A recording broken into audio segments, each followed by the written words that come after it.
comes to some of my favorite video games ever and which ones really stick with me for years beyond release, they always seem to have one consistent strength: their atmosphere.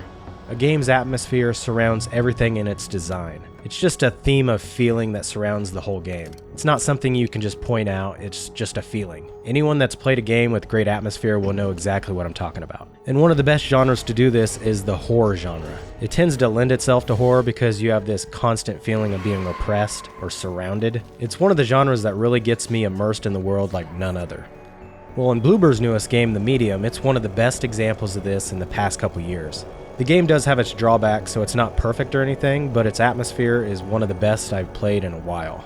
So in today's video, I'm going to break down why I think the atmosphere works so well in The Medium. It all starts with the visuals, the dual reality system, which is the gameplay, and the audio design. So let's get right into it.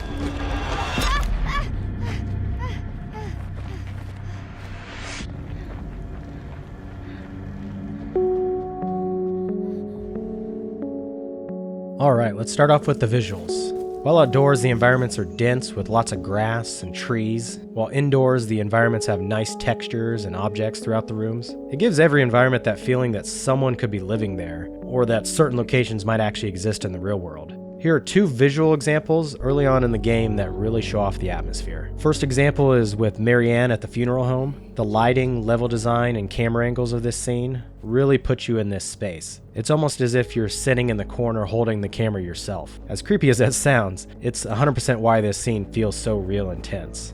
Second example is a couple scenes later in the forest. First thing of note is the denseness of the trees, brush, and leaves. You can really tell they took a lot of pride in making these environments look as real as possible. And on top of that, the lighting really helps the forest come to life. It's not too much light, but also not too dark, so your eyes aren't straining too much.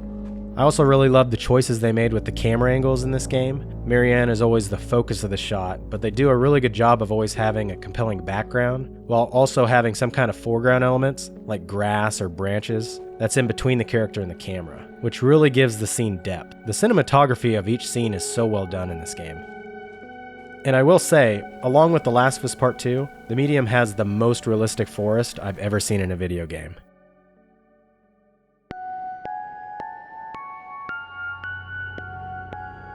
Next up is the gameplay and audio design.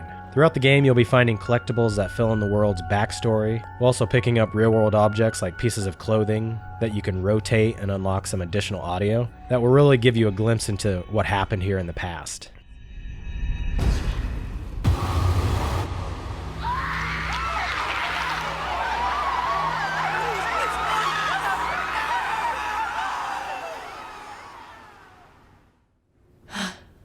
So it's true. The Neva massacre. I need to find this Thomas guy and get the hell out of here.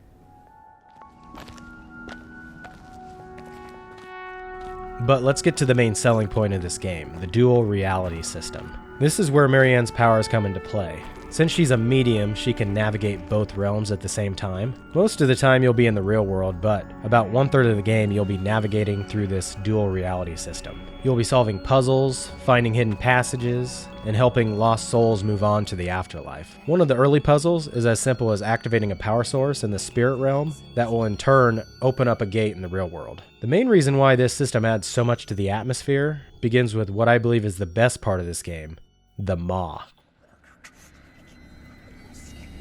And your strength. He's fucking.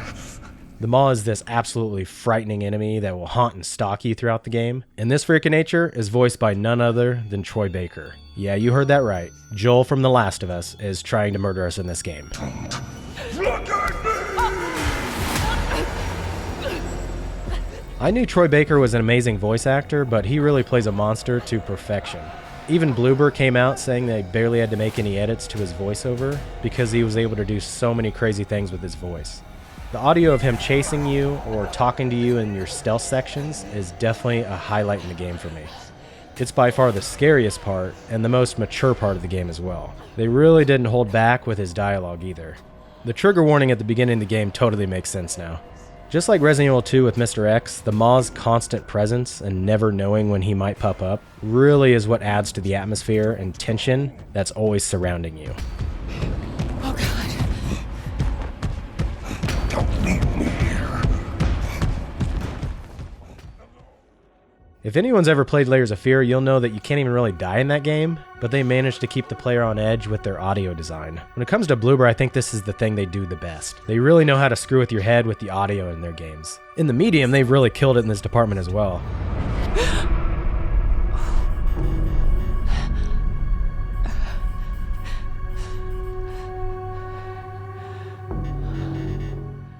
I'm going to show you a little clip here. In this scene, there are footsteps, a pot crashing, and an intense sound effect right when the shadow appears.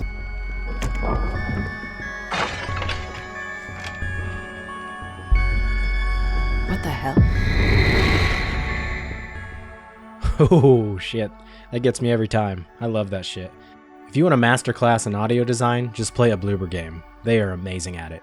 And this scene really sets up what you can expect from the rest of the game. Bloober also allows for peaks and valleys throughout the game, so it's not just balls to the wall scary at all times. There are lots of slow exploring sections with puzzles as well. This allows for the player to start to kind of relax and then BAM! Back into a scary segment. When it comes to the music, they absolutely killed it as well. They brought in the veteran Silent Hill composer, Akira Yamaoka, to join Bloober's in-house composer to imagine the soundtrack together. It gives the soundtrack a unique feeling having two separate people working on it, which is a cool approach seeing that the game revolves around two perspectives.